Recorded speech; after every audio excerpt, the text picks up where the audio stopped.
श्रीमती दुलारी Singh college के YouTube channel पर आप सबका स्वागत है। मैं आपको बीएड सेकंड सेमेस्टर विज्ञान वर्ग के छात्रों के लिए जीव विज्ञान शिक्षण पढ़ाऊंगा। आज हम पाठ 20 पढ़ेंगे। पाठ का शीर्षक है भोजन स्रोत एवं घटक। तो इस पाठ में हम आपको पिछले वीडियो में भोजन और पोषक तत्व के बारे में बताए थे। तो आज हम आपको संतुलित आहार, उत्तम पोषण और कुपोषण के बारे में बताएंगे। तो आप सभी को इस लेक्चर में पढ़ाए गए पाठ का नोट्स तैयार करना है। तो चलिए शुरू करते हैं। आज का टॉपिक है संतुलित आहार। तो संतुलित आहार यानी बैलेंस्ड डाइट। बैलेंस्ड डाइट है क्या? वह आहार जिसमें सभी पोषक तत्व समुचित मात्रा में उपस्थित होते हैं, संतुलित आहार कहते हैं। होता क्या है, अगर मान लीजिए पोषक तत्व अनुपस्थित होते हैं तो शरीर जो है स्वस्थ नहीं रहता। अगर समुचित मात्रा में उपस्थित होते हैं जो होते हैं पोषक पदार्थ, तो शरीर जो होते हैं स्वस्थ बने रहेंगे।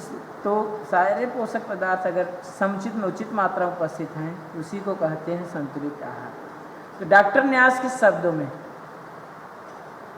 वह भोजन जो शरीर की कैलोरीज की पूर्ति करता है, जिसमें यानी कैलोरी की पूर्ति होती है। क्योंकि भोजन में जो होते हैं जो ऊर्जा प्राप्त होती है कैलोरी के रूप में प्राप्त होती है, जिसमें शरीर की क्या होती है, कैलोरी की पूर्ति करता है। वह भोजन जो शरीर की कैलोरी की यानी जो जितने कैलोरी की आवश्यकता होती है उतनी कैलोरी की पूर्ति हो, तथा भ्रामक व सुरक्षात्मक तत्व प्रदान कर सकता है।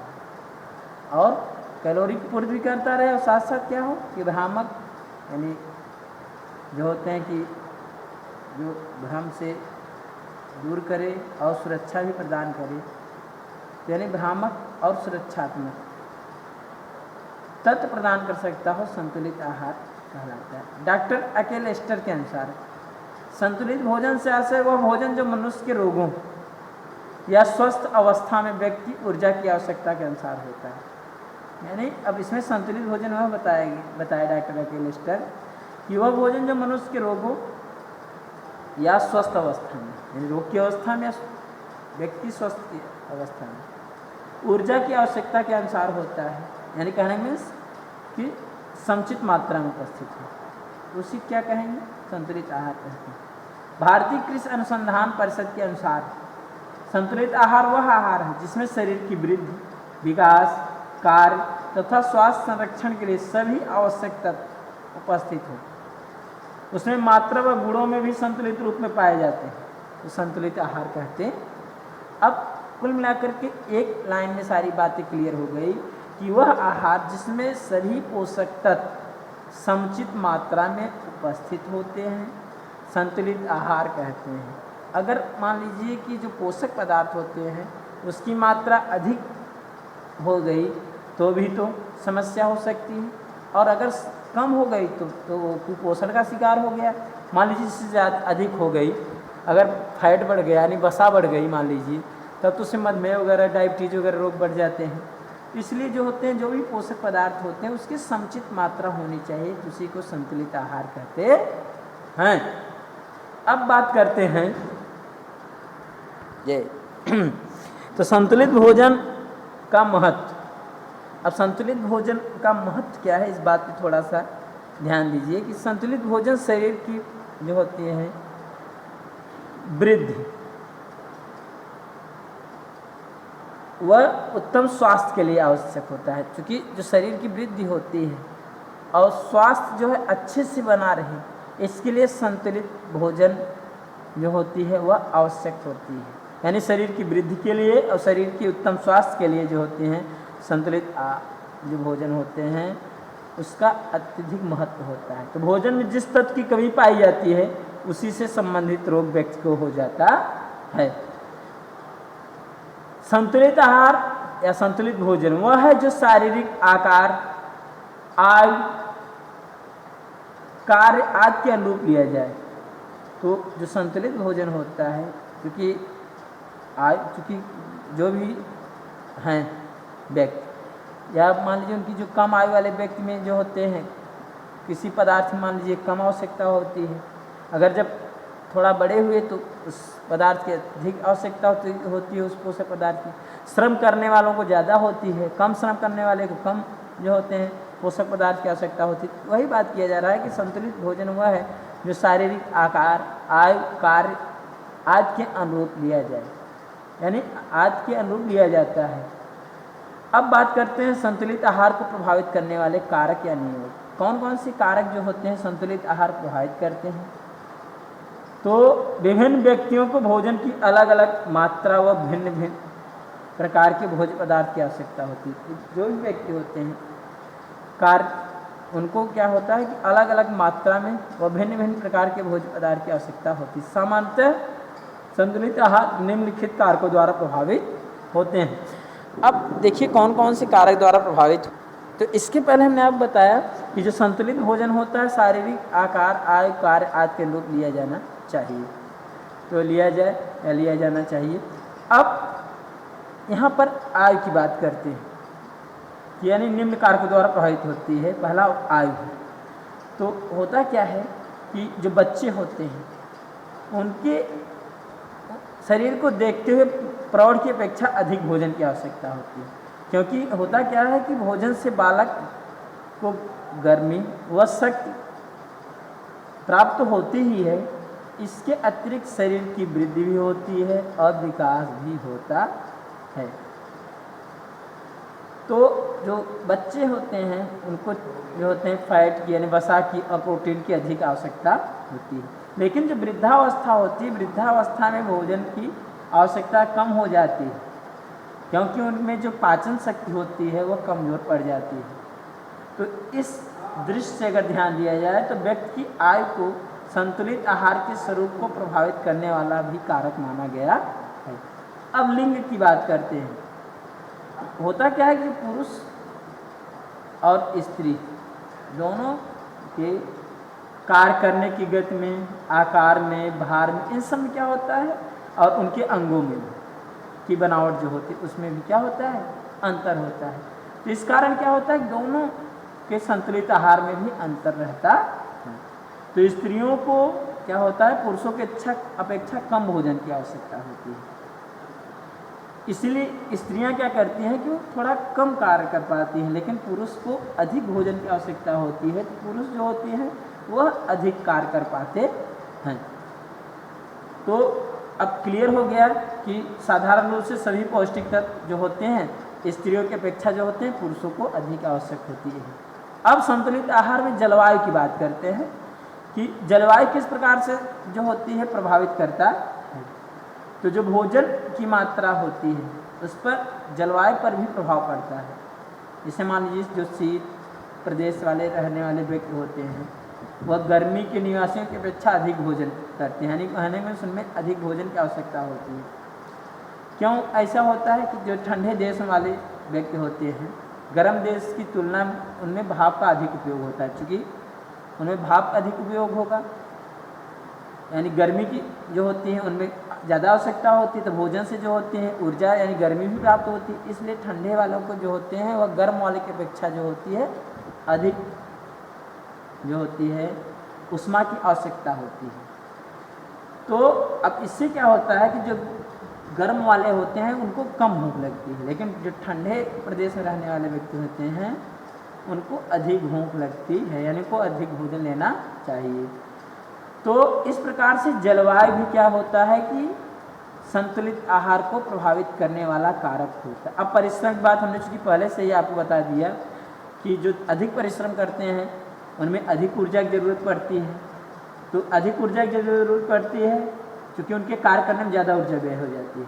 तो उसी कमी को पूरा करने के लिए अधिक श्रम करने वाले व्यक्ति को अधिक यानी संतुलित रूप से भोजन की आवश्यकता होती है। तो इनके भोजन में कार्बोहाइड्रेट की मात्रा जो होती है अधिक होनी चाहिए।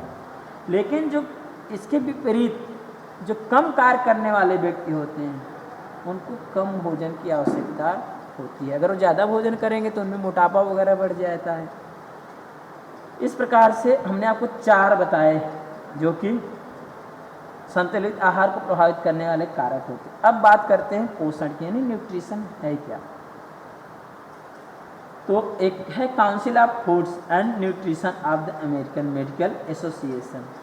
तो यहाँ से जो होती है पोषण की परिभाषा निकल कर आई, यानी इनके अनुसार पोषण भोजन, पोषण जो होता है वो है क्या, भोजन, पोषक तत्वों और उसमें पाए जाने वाले अन्य तत्वों के कार्य, उनके पारस्परिक संबंध तथा स्वास्थ्य व रोग से संबंध, संतुलन एवं वह समस्त प्रक्रिया जिसके द्वारा जीव भोजन लेते हैं, जिसे पचाना, परिवहन, अवशोषित करना, प्रयोग तथा उत्सर्जन आदि का विज्ञान है। क्योंकि यह क्या होता है, विज्ञान होता है। यह चूँकि बताया है पोषण के बारे में काउंसिल ऑफ फूड्स। वैसे तो पोषण की परिभाषा अगर आप केयर करिए, पोषण है क्या, तो पोषण होता क्या है कि जो जीवधारी होते हैं उनके शरीर में निरंतर उपापचय की प्रक्रिया होती रहती है, उपचय और अपचय, यानी निर्माणकारी और विघटनकारी क्रिया। इन्हीं दो क्रियाओं के लिए, चूँकि निर्माण कार्य में क्या होता है, सरलतम पदार्थ से जटिलतम पदार्थ बनते हैं। तो सरलतम पदार्थ जो होते हैं, जैसे भोजन जब पच गया, पचने के बाद जो भोजन के बड़े बड़े जटिल अणु रहते हैं वो सरल अणु में टूट जाते हैं, यानी कार्बोहाइड्रेट जो होते हैं वह टूट जाते हैं ग्लूकोज में, प्रोटीन टूट जाता है अमीनो अम्ल में, वसा जो होते हैं वसीय अम्ल ग्लिसरॉल में, और बीच से न्यूक्लिक अम्ल होते हैं तो न्यूक्लिक अम्ल टूट जाते हैं शर्करा में और नाइट्रोजन क्षार में और फास्फोरिक अम्ल में, यानी उसकी छोटी इकाइयों में टूट जाती। फिर इसके बाद यह सब सम्मिलित होकर के जटिलतम पदार्थ का निर्माण करते हैं, जीव द्रव का निर्माण करते हैं। तो जीव द्रव का निर्माण हो करते हैं तो शरीर में वृद्धि होती है, विकास, यानी जीव द्रव बनते हैं तो फिर इसके बाद जीव द्रव बढ़ते हैं तब इससे शरीर में वृद्धि होती है। तो यानी अब यहाँ उपचय क्रिया, निर्माणकारी, विघटनकारी क्रिया होती है, क्या होती है, जैसे कार्बनिक पदार्थ होता है, ऑक्सीजन के पश्चिम जा रहा होता है, ऊर्जा प्राप्त होती है। तो शरीर की वृद्धि, और चूँकि जब ऊर्जा जो मिलती है वह ऊर्जा समस्त क्रियाओं के संचालन में सहायक होती है। यानी कहने में इसकी जीवों के शरीर में निरंतर जो उपापचय क्रिया होती रहती है। उपापचय क्रिया के लिए क्या करते हैं, जीव वातावरण से भोजन को ग्रहण करते हैं। तो जो वही भोजन को जब ग्रहण करते हैं तो इसी को क्या कहते हैं, पोषण, यानी भोजन ग्रहण करना और वही पोषक पदार्थ जा कर के शरीर के अंदर संचित होकर के, यानी अवशोषित होकर के शरीर की वृद्धि करे, विकास करे। और इसके बाद हमने आपको बताया कि और वृद्धि करे, विकास करे और साथ साथ रोगों से शरीर की सुरक्षा भी करे और शरीर को ऊर्जा भी प्रदान करे। इसी प्रक्रिया को पोषण कहते हैं। अब कुछ और भी बातें आपको पोषण में बता दे रहे हैं। इसमें होता क्या है, एक यूकिन है, इनके अनुसार, यानी इन्होंने बताया कि पोषण जो है मानव तथा उसके आहार के बीच संबंध स्थापित करता है। क्लियर हो गया पहले से ही बात कि चूँकि पोषण क्या करते हैं, भोजन को ग्रहण करते हैं, तो मानव, क्योंकि यहाँ मानव की बात कर दिया गया, वैसे तो जितने भी जीवधारी होते हैं सभी में लगभग उसी सभी में पोषण होते हैं। बिना पोषण के जो होते हैं कोई जीव जीवित नहीं रह सकता, क्योंकि सभी को जो होते हैं पोषक पदार्थ की आवश्यकता होती है। तो पोषण मानव तथा उसके आहार के बीच क्या होता है, मध्य क्या होता है, स्थापित संबंध है। और यह संबंध उसके मनोवैज्ञानिक, सामाजिक, शारीरिक एवं जैविक तथ्यों पर आधारित है। यानी चूँकि होता क्या है कि जो जीव होते हैं वह भोजन के ही लिए ही क्या करते हैं, वह भोजन के ही तलाश में वह अपने समाज में और शरीर से क्रिया भी करते हैं। मनोवैज्ञानिक तरीके से भी वो जो होते हैं उसमें भोजन के रूप में परेशान रहते हैं और उनके जैविक यानी उनके जीवन से संबंधित भी बातें होती है। तो वही बात कहें कि यह जो संबंध होता है व्यक्ति के मनोवैज्ञानिक, सामाजिक, शारीरिक और जैविक तथ्यों पर ही आधारित होता है। यानी यूकिन ने बताया कि मानव और उसके आहार के बीच स्थापित संबंध जो होते हैं वो पोषण होता है। तो पोषण शरीर में होने वाली विभिन्न क्रियाओं का संगठन होता है। जो भी क्रियाएं होती हैं शरीर के अंदर, सभी क्रियाओं के लिए पोषण जो होती है जरूरी होती है, जिसके द्वारा जीवित प्राणी ऐसे पदार्थों को ग्रहण करता है जिनसे शरीर अंग क्रियाशील रहते हैं। और पोषण द्वारा शारीरिक टूट फूट की मरम्मत और ऊर्जा प्राप्त होती है। आपको पहले बता दिए कि जो होती है कि पोषण में क्या करते हैं, जीवधारी जो होते हैं ऐसे पदार्थ को ग्रहण करते हैं, यानी ऐसे पदार्थ मतलब भोजन। तो भोजन में क्या करते हैं, पोषक पदार्थ उनके शरीर के अंदर जाते हैं, तो उससे क्या होते हैं, टूट फूट की मरम्मत होती है और ऊर्जा की प्राप्ति होती है। अब बात करते हैं उत्तम पोषण की। उत्तम पोषण है क्या? पोषण क्लियर होगा। उत्तम पोषण से क्या तात्पर्य है? तो उत्तम पोषण से तात्पर्य पोषण की वह दशा जिसमें व्यक्ति को शारीरिक मानसिक रूप से किसी प्रकार की कठिनाई नहीं, अगर जब किसी भी प्रकार के नहीं, शरीर से भी दिमाग से भी अगर कठिनाई नहीं होगी और वह ठीक प्रकार से आय के अनुसार कार्य करने में अक्षम भी रहे, ठीक प्रकार से आय के अनुसार कार्य करने में क्या रहे, सक्षम रहता है। उत्तम पोषण अच्छे स्वास्थ्य का क्या होता है, परिचायक होता है। उत्तम पोषण जो होते हैं, यहाँ पर हमने आपको बता दिया कि वह ठीक प्रकार से आय के अनुसार कार्य करने में भी क्या रहे, सक्षम रहता है। तो उत्तम पोषण क्या होता है, अच्छे स्वास्थ्य का क्या होता है, परिचायक होता है।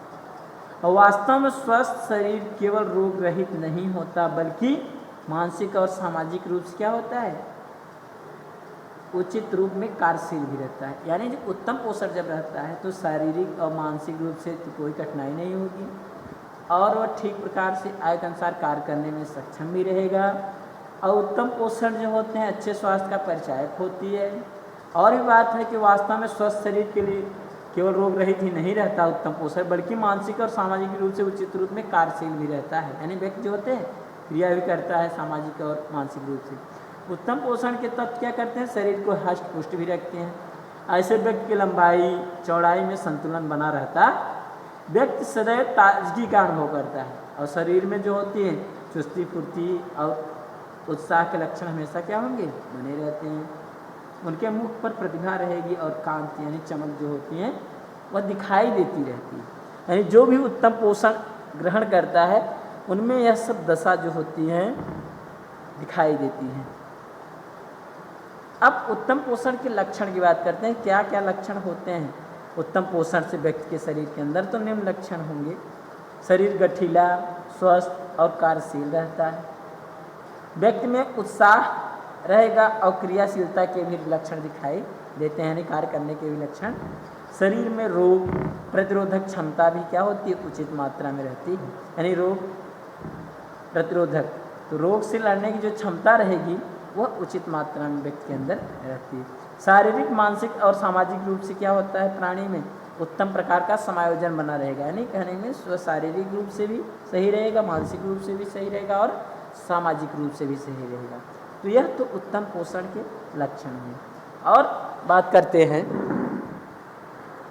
आगे की बात करते हैं कि उत्तम पोषण के जो लक्षण है, ठीक पोषण के कारण व्यक्ति की क्षुधा भी ठीक प्रकार रहती है और उसका पाचन संस्थान भी ठीक रहता है। यानी उत्तम पोषण रहेगा तो उसकी क्षुधा भी यानी जो भूख रहेगी वह भी ठीक प्रकार से रहेगी और उसका पाचन तंत्र भी सही से कार्य करता है। ऐसे व्यक्ति के मुख पर लालिमा कांति और प्रतिभा की झलक भी दिखाई दे रही, उनके ललाट चमकते रहेंगे, उनमें प्रकाश चमक दिखाई देता रहेगा, उनकी प्रतिभा भी जो होते हैं उच्च कोट की दिखाई देती है।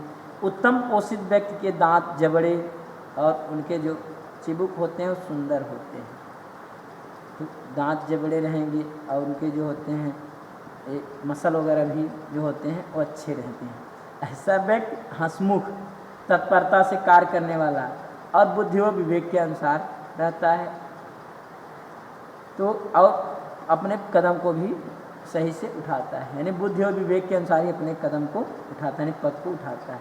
अब बात करते हैं अपर्याप्त पोषण की। उत्तम पोषण बात हो गई, अब अपर्याप्त पोषण क्या है, तो जब भोज्य तत्व शरीर की अनुपातिक स्थिति के अनुसार शरीर में नहीं पहुंच पाते, यानी भोजन के जो पोषक पदार्थ होते हैं वो शरीर में जिस अनुपात में पहुंचना चाहिए उस अनुपात में नहीं पहुंच पाते। यानी मान लीजिए जो होते हैं आयु के अनुसार, हमने आपको बताया भोजन में पोषक तत्वों की ज़रूरत पड़ती है, तो अगर आयु के अनुसार शरीर के अनुसार जो है लिंग के अनुसार जलवायु के अनुसार हमने आपको बात कही बताया, तो अगर अनुपातिक स्थिति के अनुसार शरीर में नहीं पहुंच पाते हैं तो उनमें किसी प्रकार की कमी रह जाती है, यानी किसी न किसी प्रकार की कमी रह जाती है, तो उसी को कहते हैं अपर्याप्त पोषण।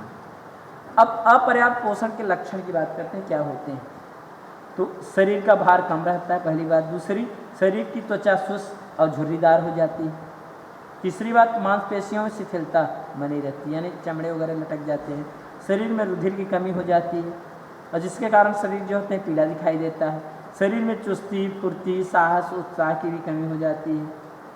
अब बात करते हैं कुपोषण की, यानी जो बुरा पोषण होगा। कुपोषण क्या है? जब भोजन भोज्य पदार्थ गुण व मात्रा में अपर्याप्त रहते हैं, यानी पर्याप्त नहीं रहे, अपर्याप्त, कि अपर्याप्त पोषण में बात वही हो रहा है।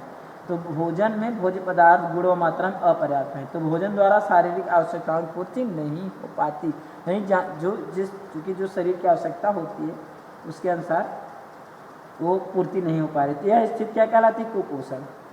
इस स्थिति को उत्तम पोषण की विपरीत अवस्था भी कहा जाता है, नहीं अपर्याप्त पोषण भी आप कह सकते हैं। अब बात करते हैं कुपोषण के लक्षण, क्या इसमें लक्षण दिखाई देते हैं। तो अब कुपोषण के लक्षण क्या है? कुपोषण से मानव शरीर रोगों से बचाव की क्षमता कम हो जाती है, जो रोग से लड़ने की क्षमता होती है वो भी कम हो जाती है। छोटा सा संक्रमण भी व्यक्ति को रोगी बना सकता है, यानी अगर मान लीजिए थोड़ा सा बहुत अगर सूक्ष्म जीव वगैरह उस पर अटैक किए तो व्यक्ति रोगी हो जाता है। व्यक्ति हर समय चिंतित रहता है, निराश दिखाई देता है। कुपोषण कारण व्यक्ति अधिक देर तक कार्य भी नहीं कर पाता और कम कार्य के पश्चात भी वो क्या होता है? थकान का अनुभव करने लगता है। उसमें क्रोध की मात्रा भी अधिक हो जाती है और सहन शक्ति जो होती है छीड़ हो जाती है, कमज़ोर हो जाती है, सहने की क्षमता भी कम हो जाती है। अल्पायु में ही उसकी आंखों की रोशनी क्या होती है? कम होने लगती है और मुख की कांति जो होती है क्षीण हो जाती है, मुख पे चमक कमज़ोर हो जाती है। बालकों में कुपोषण के कारण दांत जो होते हैं विलम्ब से निकलते हैं और दांत क्या होते हैं? टेढ़े मेढ़े भी रहते हैं। ऐसे बच्चे क्या होते हैं? दुर्बल हो जाते हैं। कुपोषण के कारण व्यक्ति की आंखों के नीचे जो होते हैं काले धब्बे भी दिखाई देने लगते हैं। अब व्यक्ति की आंखों का प्रकाश भी मंद पड़ जाता। अब हम बात करते हैं कुपोषण के कारण। तो कुपोषण के कौन कौन से कारण होते हैं? तो कुपोषण के जो होते हैं निम्न कारण होते हैं। पहली बात हम आपको करते हैं निर्धनता। होता क्या है कि आपको पता है कि हम लोगों के जो भारत है, तो भारत में काफ़ी लोग क्या होते हैं? निर्धन, यानी गरीब जनता है निवास करती है। तो उनमें परिश्रम के बाद भी क्या होता है कि सही से संतुलित भोजन या नहीं मिल पाता, क्योंकि उनका निर्धनता पीछा नहीं छोड़ती। लेकिन नगरों में होता क्या है? सीमित संसाधन के फलस्वरूप जो है अधिकांश लोगों को पूर्ण भोजन नहीं मिल पाता, क्योंकि शहर में क्या होता है कि सीमित संसाधन होती है, सही से ताज़ी सब्जी वगैरह नहीं मिल पाती, संसाधन कम है, तो इससे भी उनका पोषण नहीं हो पाता। दूषित वातावरण की बात करते हैं। दूषित वातावरण होता क्या है कि गांव में, शहर में अनेक कारण हैं जिसके कारण वहाँ का वातावरण क्या होता है? दूषित हो जाता है। जैसे फैक्ट्रिया वगैरह गांव में है, शहर में है। और गांव में क्या होती है कि गांव में गंदगी, बच्चे ज़्यादा खेलते हैं, इसलिए जो होते हैं कि वातावरण वहाँ का क्या होता है? दूषित उनके लिए होता है। तो यह भी कुपोषण का कारण माना गया है। असंतुलित भोजन की बात करते हैं, यानी जो भोजन होता है शारीरिक अनुसार अगर पर्याप्त नहीं है तो वह असंतुलित है, यानी असंतुलित भोजन जो ग्रहण करते हैं उनमें भी पोषक तत्वों की कमी रहती है। एक बात अज्ञानता है, यानी कहने में अगर मान लीजिए व्यक्ति के अंदर है भी तो क्या पोषक पदार्थ की उपयोगिता है, अगर उनको इसकी जानकारी नहीं है तो भी कुपोषण का शिकार हो सकते हैं। पूर्ण नींद न लेना, कम से कम 7 घंटे व्यक्ति को सोना चाहिए। अधिकांश लोगों को पौष्टिक भोजन नहीं मिल पाता, जिसके कारण अस्वस्थता के कारण वो जो क्या होता है पूर्ण नींद नहीं ले पाते। अब हमने आपको कुपोषण के कारण बताया। अब यहीं पर बात हो रही है कुपोषण के कारण कौन कौन से रोग, यानी कुपोषण से होने वाले रोग। तो कुपोषण में हम आपको बता रहे हैं पहले प्रोटीन की कमी से होने वाले रोग। तो प्रोटीन की कमी से निम्न 2 रोग होते हैं, निम्न 2 बीमारियाँ होती हैं, एक क्वाशोरिकर और एक मैरेस्मस। अब बात करते हैं इससे होता क्या है। अब क्वाशोरिकर की बात करते हैं। क्वाशोरिकर है क्या? तो यह जो रोग होता है प्रोटीन की कमी से होता है। इस रोग में होता क्या है कि प्रोटीन की कमी से शरीर की वृद्धि में कमी है। प्रोटीन क्या करते हैं? निर्माणकारी तत्व होते हैं जो कि शरीर के निर्माण में आवश्यक होते हैं। तो प्रोटीन की कमी के कारण क्या होता है? शरीर की वृद्धि जो होती है कम हो जाती है, शरीर का वजन भी कम हो जाता है, लंबाई भी नहीं बढ़ती, शरीर के ऊतकों में पानी भर जाता है जिससे सूजन भी आ जाती। तो सबसे पहले सूजन पंजों में और पैरों में और होता है। इसके बाद शरीर के अन्य भागों, पेट वगैरह में, जांघ, हाथ, मुंह पर सूजन आ जाती है। तो यह होता है क्वाशोरिकर रोग। अब मैरेस्मस रोग। मैरेस्मस क्या है? तो मैरेस्मस रोग जो होते हैं प्रोटीन की कमी तो होता है, लेकिन इसमें कार्बोहाइड्रेट दोनों की कमी से होता है, प्रोटीन और कार्बोहाइड्रेट दोनों की कमी से, यानी ऊर्जा की कमी से भी हो रहा है और निर्माणकारी तत्व की भी कमी से हो रहा है। तो 6 माह की उम्र के बाद बच्चों को माँ के दूध के अतिरिक्त अन्य भोज्य पदार्थ की आवश्यकता होती है। दूध के अतिरिक्त तो बच्चों को जो होते हैं दूसरे भोज्य पदार्थ की आवश्यकता होती है, किन बच्चों को इनकी प्राप्ति न होने पर पौष्टिक तत्वों की कमी होने लगती है। इसलिए रोग प्राय 1 वर्ष की उम्र तक के बच्चों में दिखाई देता है।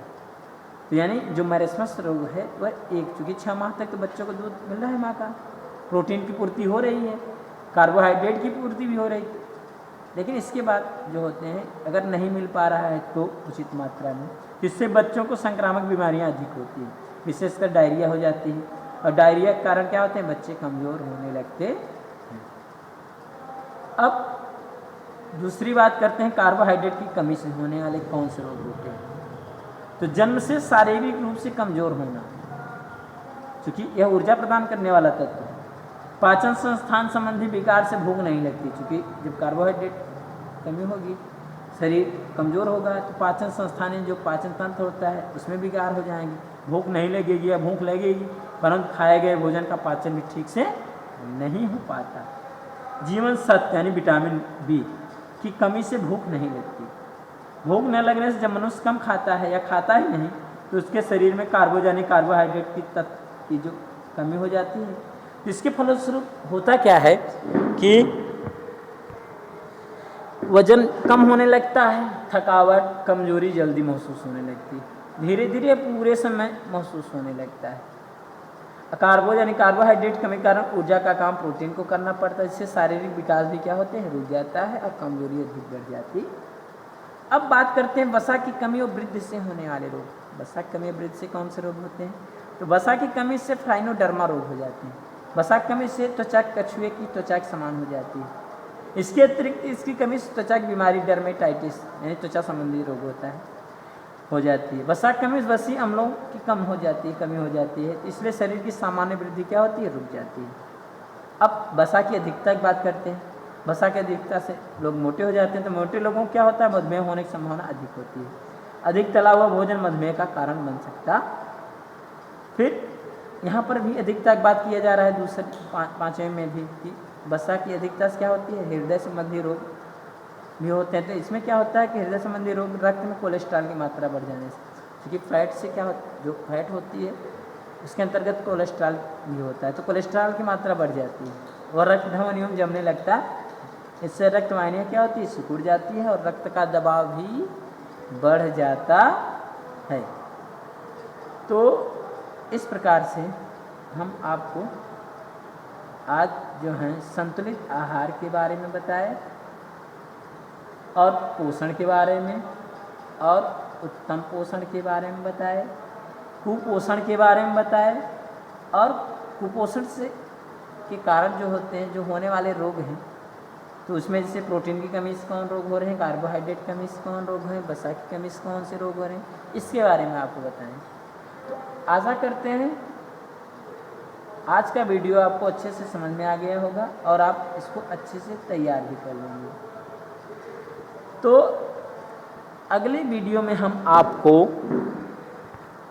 पारतंत्र के बारे में बताएंगे। तब तक के लिए धन्यवाद।